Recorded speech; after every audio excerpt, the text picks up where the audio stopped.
Onzambe na bonzambe lola ezofuta simana toya kolobake nzamba boto kwaye lisusu wapi na manso azo salela biso. Un grand merci na bande nyonso to bazola na biso de partout.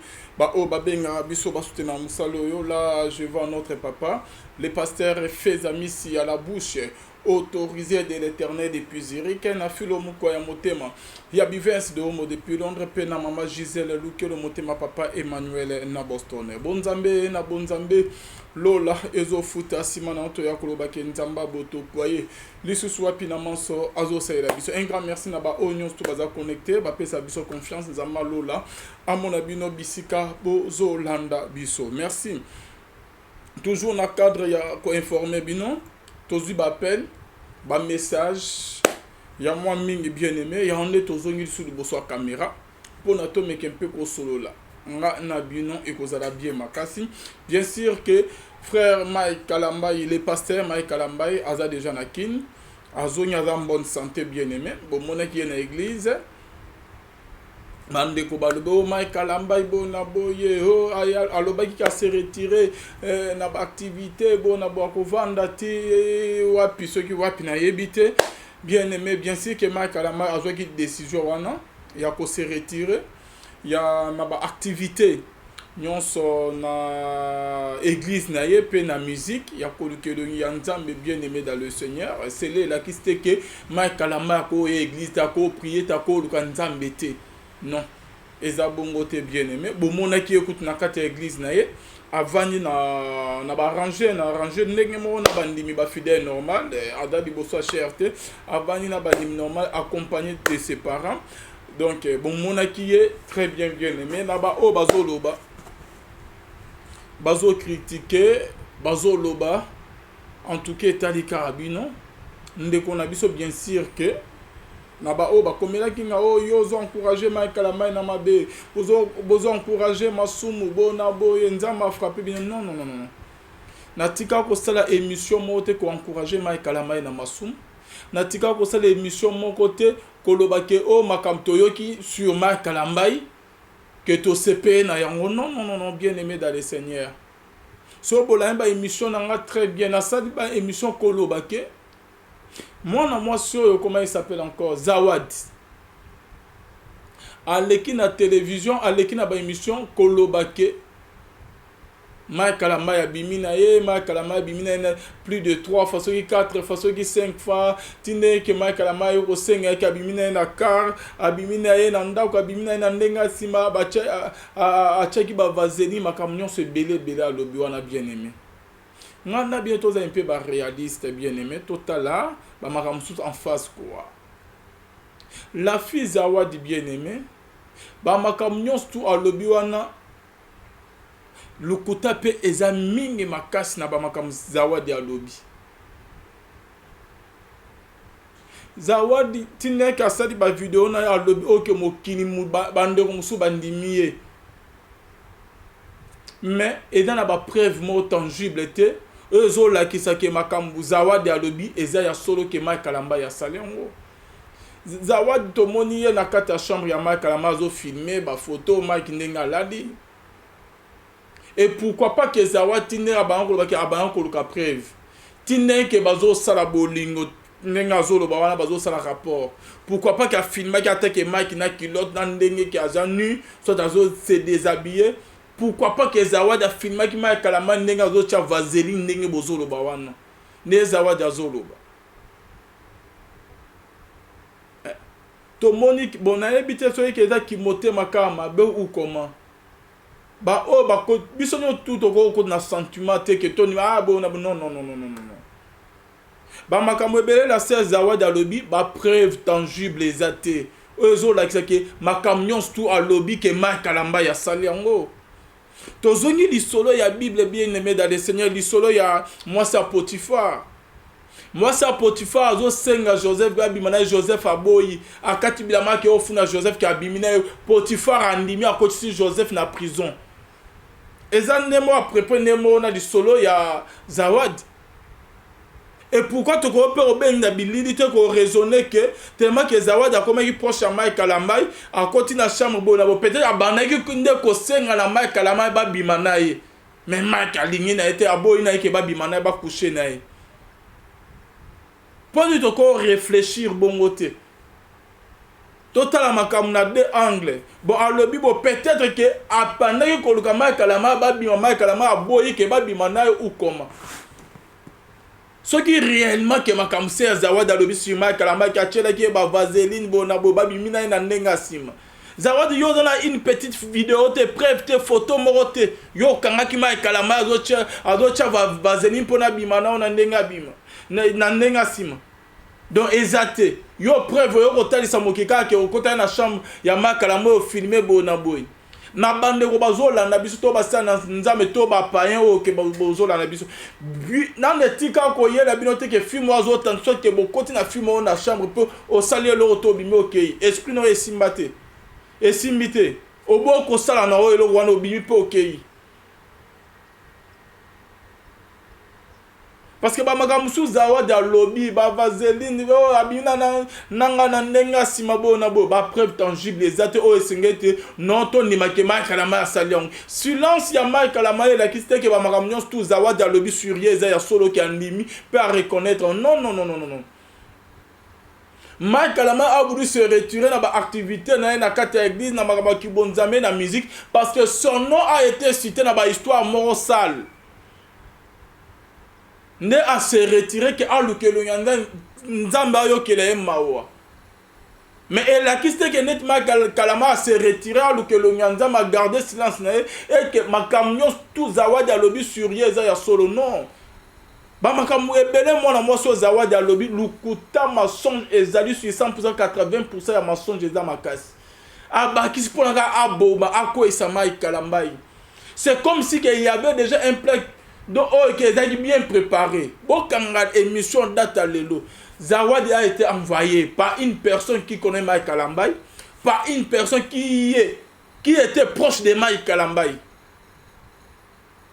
et Mike Kalama a été piégé et Zalaki complot mo basé pour que ba nuire les frères Mike Kalama et les frères Mike Kalama a été piégé ne bande musu bazo attaque Zalaki piégé ye mosa nanza menenya ko isam mais Zawadi a la kisibisho vidéo ya mutakala ya Mike Kalama te ke bazo bimana ye allez-y comprendre peut-être que si mité à l'inque à la tissa à charger Mike Kalama pour ne nuire à détruire ye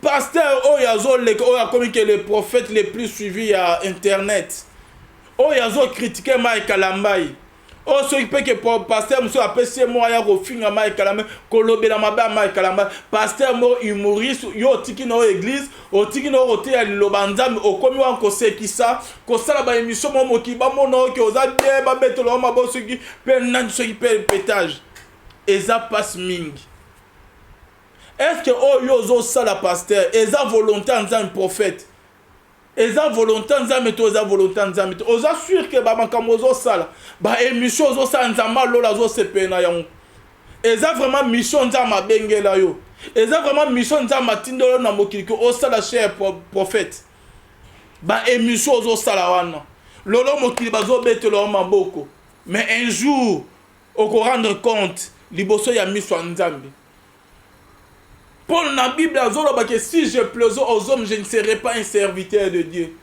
Lolo yozo sepe samokini. Obo sani na oma kamwanzam. Est-ce que vous assurez que marabozo sanzama lola zo sepe na yamu? Chaque chose a son temps. Après quelques années, tokoye banana tamura na nzame aso na tamura na nzama aso lote. Obenga mate obenga mate. Lolo zo s'attaquer na Mike Kalama yo pasteur prophète. Olona makambo sina okomiti na ba makamke makambo yo la tiango bo na bo comme ko s'attaquer na est-ce que yo za propre Bible zo ba que il est honteux de vous dire ce qu'ils font en secret ba o yo zo o yo sala en secret mo ki ba yebite eza mabe koleka oza pire que Mike Kalama lolo erreur amuke peut-être que Mike Kalama a sala que fi wana s'approcher na ebo na boy e bimi na mokili mais oh yo zo sala mokili yebite lolo mokili bazo lobe Mike Kalama parce que erreur a sali que yebani bon oh yo mabe ba masumo yo sala en cachette Yo bimana ba journaliste ba chaîne na yo. Combien de jeunes filles yo que au dévierge, combien de jeunes filles bana mike ba mine yo bimana bango. Combien de bande o escroca o iba. Combien de baso au sento longola bazemi. Combien de baso au sento wangana bazemi. Combien de bande au bota libanda. Combien ya ba masum yo sala ko sala encaché pour continuer ko sala. Ko le kakutna o mai kalama ya sandengo bozolo. Oza pire que mai kalambai, oza mabe makas ko le kamai kalambai. Cher prophète, zongela nzela nzambe, so kite nzamba lola kana na yekita likolo na yo. Lolo zo se pesa mokili bona bo. Non papa, oza sente. Oza mo sumu ke mo sika nzambe ko le kakutma kalambai. Ndeko na biso asali akwa isamine bozo baki akwa isamina mabe na masume logo oke bimi sur to sepe na to beteli mabote parce que to za vraiment na ba preuve mo tangible était Seigneur que to ni mazawadi ba o bandimo c'est comme s'il y avait un groupe de gens o baba na kozelela mai kalama na likamoko boye. C'est comme s'il y avait un groupe de gens ok baba on bon ça complot moko boye contre mai kalama to zoyer to bomaye to critiquer to sil saye kambala monko. Et tant que moi sur mbalamoko asali botelemi.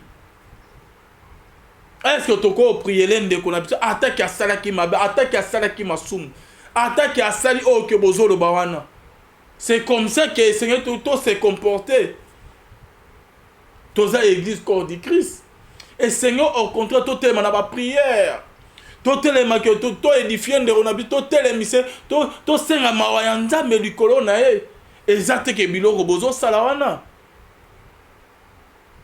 bozo luka liwa ya mai kalamba to bozo luka nini le loso qui mai kalamba ya kouf qu'est-ce que vous allez gagner le loso qui carrière ya mai kalamba ya kouf qu'est-ce que vous allez gagner le loso ce qui église ya mai kalamba ya panzan qu'est-ce que vous allez gagner na onion tout bozo salawana boyebi pasi mai kalamba ya zo mona tena azo sentir na motema te ya ce que la victime te ya lukuta moko okoyeba pasi wana te botuna babiso oyo o to vivra na douleur mobo bazo koselo bazo loba na makambo oyebi mutuna makolo te ozo sentir douleur mobo tongo midi po appétit ya kolia zo zalate ato beteli mokili solo bakonima ote. Ce sont les mêmes personnes ozo lingo se justifier kaka bango wana ne bazo tongo bazo affirmer bazo confirmer balukuta mo sur yo. Ozo yoka passe mo ozo ba nzambe nga na tikani na yo kaka. Nzambe soko lobite na vina na yebite. Omoni mokile komeli o munene. Omoni ozo lobake makamo bazo loba sur nga na zo yeba mutu na makolote na yebi onte mais bazo affirmer bazo confirmer que ya solo yondo sali yango. Ya solo zabo ya solo saliboy. Osu ya na boyebite douleur wana pasi wana ke bazo lobela ba makambo yebite bazo kosolo ba makambo bazo affirmer que c'est vrai ozo mimo ko za innocent ozo sentir passe mon na motema cerveau elinge panzana oyebi pasi wana te tikolo baka tiko nengo zo loba wana parce que oyebi douleur wana te lelo bozo bamba mai kalamba mabanga boyebi douleur o yazo yokate. Ce sont les mêmes personnes que Bobango Lukaliwa, Marie Missam. Marie Missam, mais comment il y a un moment mort, Marie, elle se sentait seule, abandonnée, délaissée. Na église, na ba pasteur, na ba fan, na ba proche, na ye. Marie Azada païenne. Ah, Marie Azaboe, qui bon azate. Marie, à un moment donné, elle se sentait seule. Elle se sentait abandonnée, souci wana, pas wana. Donc, il y a un monde qui précipité liwa Marie Missam. Mais Mukola liwa ya Marie, ce sont les mêmes personnes qui critiquaient Marie Missam ne baya ko lelaye. Ah ya Marie, ya boye bonabo, bolingbo sala na kalambai. Lolo so kalamba ya zate bo gagner nini. Boya suna matanga na ole que to sauver molimo na e. To sauver bomo ya mai kalambai. Boyebi ba douleur azoyoka, boyebi paso ya zoyoka. Bien sûr que Zawada s'approchait qui n'a pas de boba makamuso à l'obé, c'est vrai. Mais l'ukute dans la bamakamou ebele, Zawada bakisi ba lukuta maka sur 100%, 80% ya mensonge sur affaire ya mai kalambai. est-ce que boyebi douleur ezaso bakoseli yo problème bakoseli yo makambo zo confirmer que oyebi comme ete yo mo oyebi que oza innocent oyebi douleur botika botuna babiso bayeto oyebi douleur wana ndenge salaka ndenge kitati na motema créer estomac okokipe ko sa arrêt cardiaque AVC po betu po okei ya botika hein Mike asala ngote to soutenir la prière to sungande ko na biso azonge mosala na nzambe to sungande ko na biso azonge la côté azonge la musique ba am ya nzambe ezala sauver oko gagner ni ne bande azonge l'église kaka siko bona etalio na nini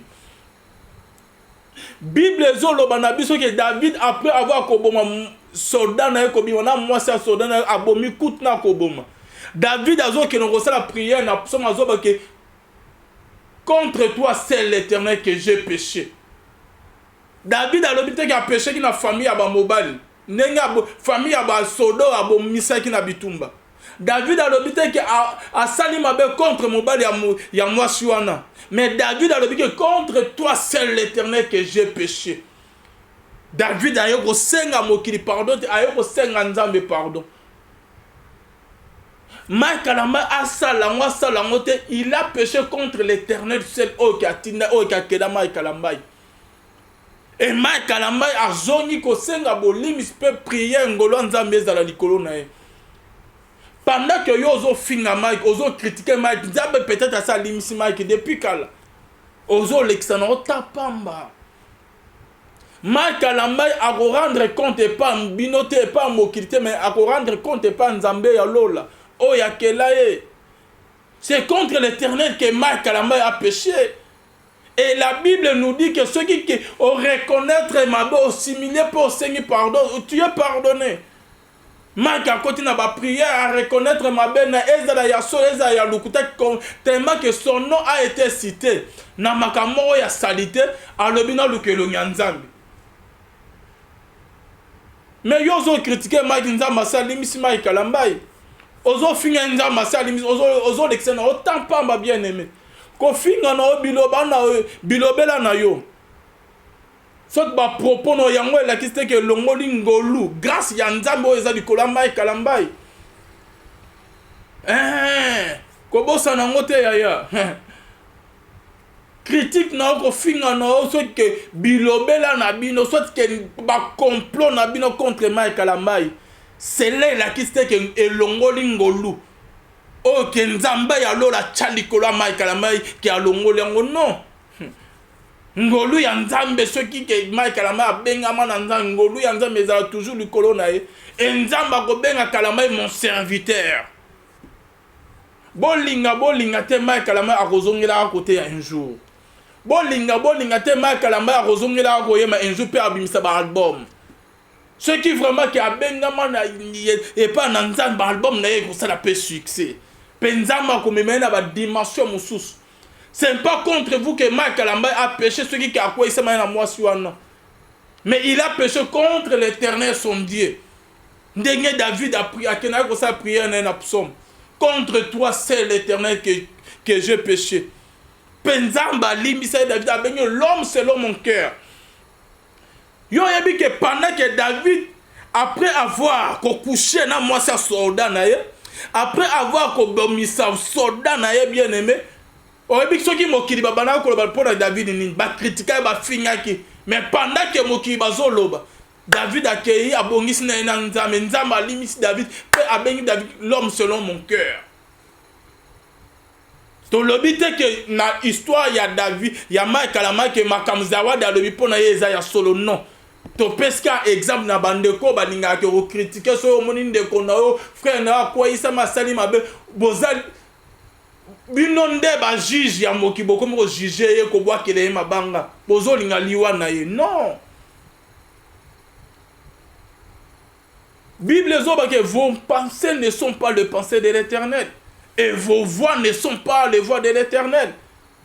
Ata bo lobby, ata bo juger, ata bo critiquer, mais ida ya nzambe te maloba na bino eza ya nzambe te sur Makalamba. jugement na bino eza ya nzambe te sur Mike Kalambai. Jugement ya mokili eza ya nzambe te yaya. To sunga ndeko na biso to tike na ba prière nzamba telemisa ye. Pendant que la Bible est toujours pharisien na ba scribe, ba kangi une femme d'adultère ba memie liboso à Jésus. Ba yebisi que selon la loi de Moïse, moi na moi soto to kangaye et seigneur to lapide akufa na ye kaka, akene na ye kaka. Et Jésus Christ de Nazareth a lobi que oyo na sumukate azwa libanga aba maye liboso. Et tout le monde conscience na bango ezalaki dérangé. Batika ko lapide moi na moi suwana te.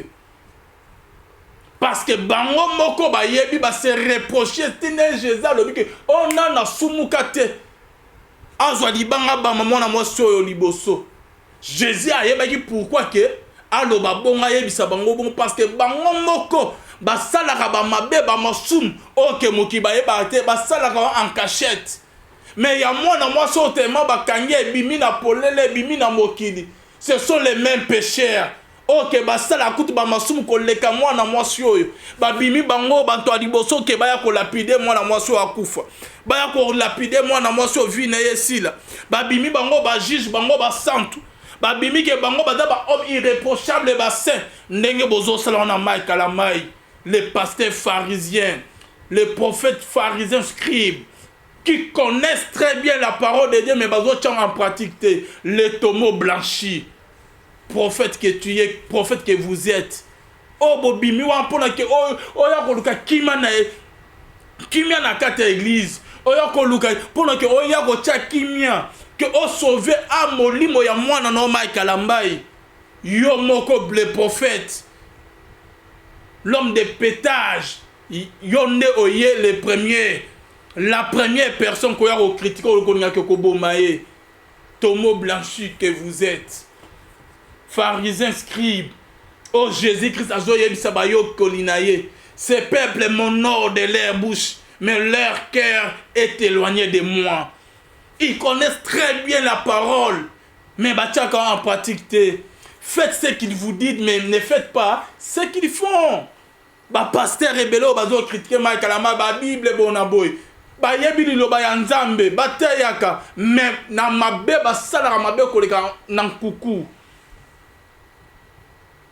Lorsque Jésus-Christ a yebi si ba pharisien na ba scribe, on a na sala lisumute aba maman na moi sur la fin d'adité ma banga akufa bango mo ba conscience na bango travail nga pe na sala kango nga ku na sala kango koleka mais mokili ba ye barate en cachette. Ere Mike Kalambai le bimi parce que mokile yebi bon oh ya yo oh sala en cachette kolongo sabasi bazemi ko bima na ba femme mariée ko dévierger ba mineur ko sa ko violer ko yiba ko escroquer ko sala ba mabe ba mensonge en cachette mokili ba ye barate nzamba bimisa mabe masum oh yo sala en posa yo os assure que ba considérer le sous yo os assure que mokili ba se pela na place na prison. Yaya awa na yo côté la Mike Kalambai te mais na yo tali cette église devant une église esengeli asala na ba circonstance na ba moment ya boye église esengeli aboka moko na bango église esengeli que a perdre âme oyo ke nzamba lola atika trône na ye alati nzoto pona ya ko sauver âme na yo âme ya Mike Kalambai. Lolo bolingi bokota nage ya diable pour que Mike Kalambai ya kufa. Lolo bolingi bokota na juge ya munguna satan pour que âme ya Mike Kalambai ezala perdu.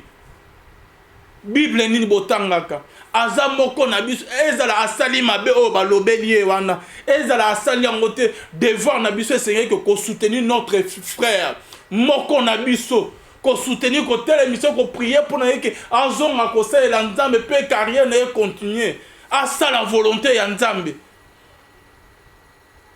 volonté ya nzambe ezali ko telle lo bana ko gagner ba âme na ye mais ndenge ni biso na kata église pour que to battre ba on na biso mais tozo linga ke to bungisa ba on na biso ba âme na bango ezala perdu. C'est grave ça, c'est étonnant.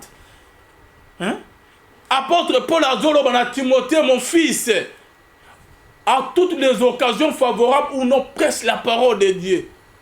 Donc, esengeli devant na biso ya moki premièrement ezali ba carte, ezali ba bien te, ba mbongo te, ba succès te. Mais devant na biso ya liboso c'est que côté loba ya nzambe ko sala volonté ya nzambe. Pose-toi la question, est-ce que tu es en train de faire ce que l'Éternel Dieu attend de toi de faire ici sur la terre? To ozo sala o sepesa mokili. Ozo sala ba émission ba pétage. Ozo sala ba émission ya buzoba. Ozo sala ba émission pour o sepesa mokili, mais o sepesa nzambe te.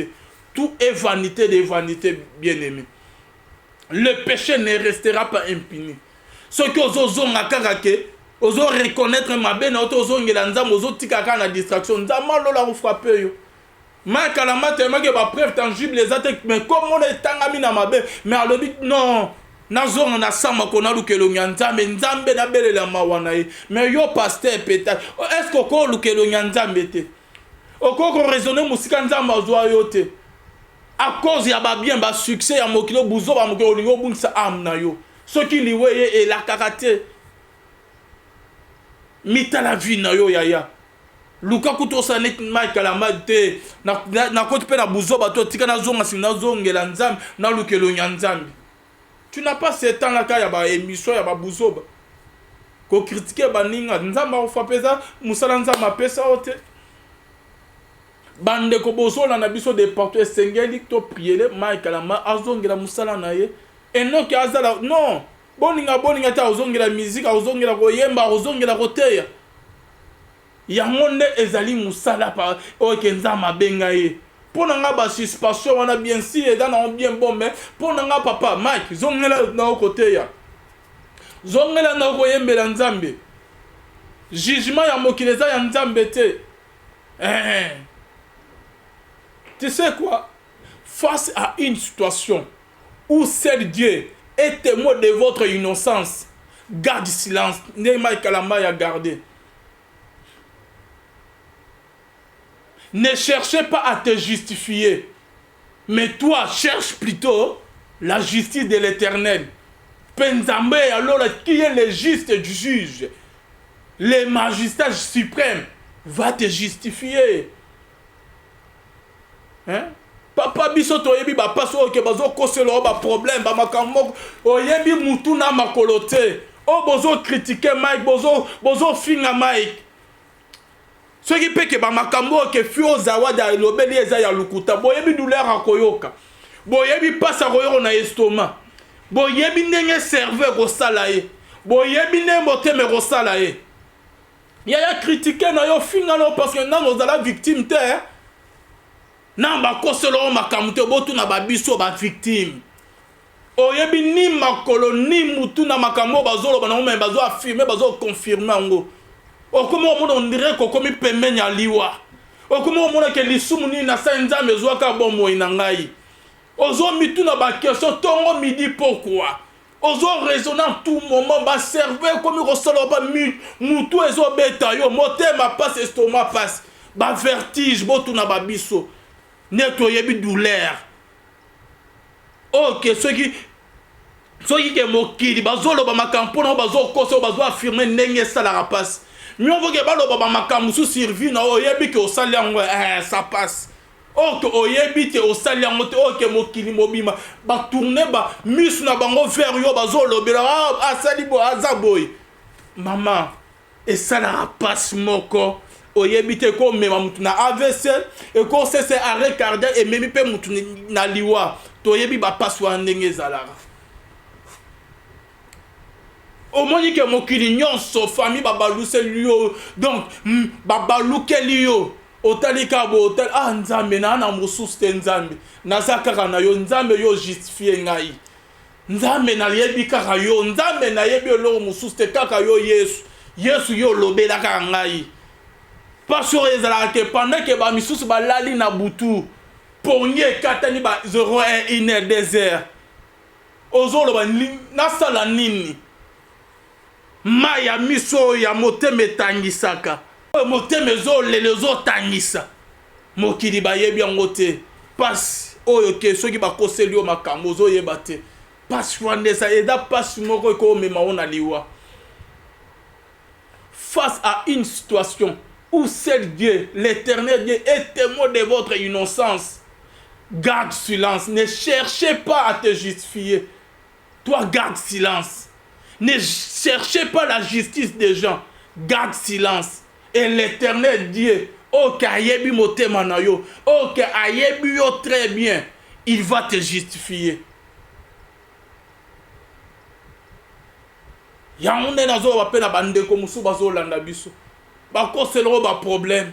Ba ko selo ba makamo comment on souffrir tongo midi poko. Laisse-moi te dire concerne à Pesio. Face à une situation où seul Dieu est témoin de votre innocence, ne cherchez pas à te justifier. Ne cherchez pas la justice de ce monde. Garde silence. Cherchez plutôt la justice de l'Éternel. L'Éternel qui te connaît très bien. L'Éternel Dieu, le juste juge, le magistrat suprême va te justifier. Aroti korbomote. Gardez silence, c'est mieux. Nema kalamba ya sali. Et la kiste que n'est à garder silence na. Et la kiste que ma camion tout zawa da lobeli mokiba lobi sur yeza ya solo non. Et la kiste. Et la kiste bongote. Il a gardé silence. Il n'a pas voulu se justifier. Il n'a pas voulu qu'il y ait la justice à Mokilo, soit qu'il a convaincre Bantoa Mokil. Mais à l'ouki qui a gardé silence, nous avons côté comme a justifié. Il y a un monde dans un peso pe conseil. Tant que on appelle victime à Bamakamoko yébité. Laisse-moi te dire que face à une situation où cette Dieu est témoin de votre innocence, face à une situation où l'Éternel Dieu est témoin de votre innocence, ne cherchez pas à convaincre les gens de ce monde. Cherchez plutôt la justice de Dieu. Et l'Éternel Dieu, le magistrat suprême, le juste juge, justice à Mokil, Eza Yanzambete, jugement à Banto Mokil, Eza Yanzambete Yaya. Gardez le silence, n'engo gardez Wama et Kalambay. Baloba te, motema na onde témoin, Nanzambe na Oya Bengayo. Tika bango baloba soki bakoloba. Tika bango bafinga soki bakofinga. Jugement ya Mokil, Eza Yanzambete. To dépendra na mokite mais to dépendra na nzambe ya lola. C'est ça. Nzama lola nde ayebi biso très bien. Nzama lola nde ayebi oto sala na nkuku oto salaka. Nzambe nde ayebi. Mike akwa isama te to prier pour na ye azongela musala na nkolo arotika la bongo éternellement te parce que mission na eza ate loba ya nzambe azongela côté azongela musique peuple de Dieu ezala béni pe ba ambazala sauver. Neni bolingi bokota na plan ya diable boy. Neni bolingi bokota na jeu ya diable boy bino ba chrétien. Neni bolingi bokota na ba jeu ya muna satan bino ba chrétien. Est-ce que molimo ezolobela bino te? Est-ce que nzamba ezolobela bino te? Hein? Dieu pas tantôt dit manette, tantôt dit notre bien-aimé. Hein? Paul écoute la Bible azoloba. Nous branchons tantôt d'une manière, tantôt d'une autre. Toza ba sainté. Yesu babengi Yesu mo centre alobi nani mo centre kaka tata aza na likolo nde aza mo centre. Paul alobi mabe na boko sa yande nazosa bolamu na lingi solo na koki. C'est que ezali na ba mabe moko ke Paul moko azokweyisa mazobuna nango atika azokweyisa tinda ayo kozwa décision alobi je traite mon corps avec dureté nzoto oyo na baposa mokili eza bituma yaya soki ngolo ya nzambe te to otika kotamona obanga nzambe te eza teke na makasi na biso na force na biso na connaissance na biso na bonzoto na biso nde totambola na kobanga nzambe nini kosala volonté ya nzambe te ezali ngolu ya nzambe yaya ezali ngolu ya nzambe komimo soki pe danger non biso tout oza basumuki eza nga nazoloba na bino eza na bamasumu pe na keke na salaka tanke naza nao na chair oyo moko na kokweyisama na kosala bo mais ce qui est vrai eza ke koreconnaître mabe na kodemere na masumu ke kosenga na nzambe sunganga na ntango na kobanga sunganga nasala volonté na yo mabe na boko sa yande nazosala nzambe sunganga nasala mokanu na c'est ce qui est important moko eda ba pasteur eda ba musicien banani moko te aza saint a na sa mokili Comme il m'a noté que yo, au fin raté, on dirait que aux analyses ça a raté. Non. Notre cause a raté, aux analyses ça a raté. Non. Dans l'église, na biso ne ba hypocrite baza ming. Hypocrisie, toni makas na kata église. To prier notre bien-aimé kalama zonge msana pe asa la volonté nzambe, c'est tout. Penza diable a la confondu. C'est ça. Nzamba lola pamroba onyo stubola ndaki biso bonzambe na bonzambe lo les ofuta si mana onto ya koloba ke nzamba boto kwaye lisusu wapi nzamba sunga les frères Mike Kalamba azala naye nzambe abatela ba onyo stubola ndi biso nzambe ba onyo stuba bunga kinzela ya nzambe nzamba toucher mitema na bien bozongela eboko mo sambela. Tout est vanité de vanité. Nyons tout est collègue ya. Rien de nouveau sous le soleil. Et le quoi si que salama ezate. Oh yo zo sala. Yeba ke baninga musu basi basalango. Basalango bien, écoute bien ma casse collègue yo. Yo nde écoute ozo meka. Tozo ngene nzamba lo la conscience est sale. Mo so ozo tamo ozo tout. To se poser ba question mon gros tambour s'est posé la question, est-ce que je suis en train de faire la volonté de l'Éternel? Est-ce que je suis en train de faire ce que l'Éternel dit, attend de moi de faire ici sur la terre? Et si aujourd'hui Jésus-Christ revenait, où irais-je? C'est la seule question que nous devons commencer à se poser chaque jour. Ceux qui le loyent soyez, moli mon orokene wapi. Ceux qui le enlèvement de l'église de Salam orokene wapi. Ceux qui koya ya Yesu ont tardé, keba diwa peut qu'on surprendre yo. Et quand la mort arrive, ne et avertissera te.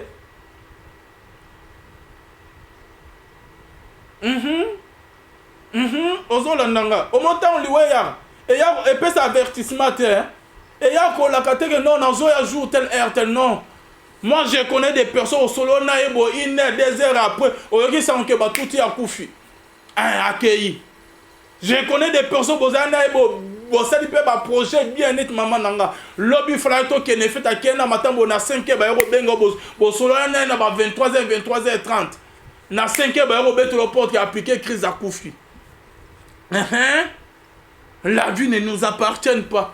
Et la minute ou la seconde suivante ne nous appartiennent pas. Ils ont appartenu à Nzambe, les maîtres d'État, les maîtres de nos souffles de vie. Quand on a sala wana rope ko décision ka zo molimo na o zala wapi okende wapi. Malgré ma belle abiso masum na biso prier en tout moment wanza me liko na biso ndamba sunga to sala volonté, c'est ce qui est important.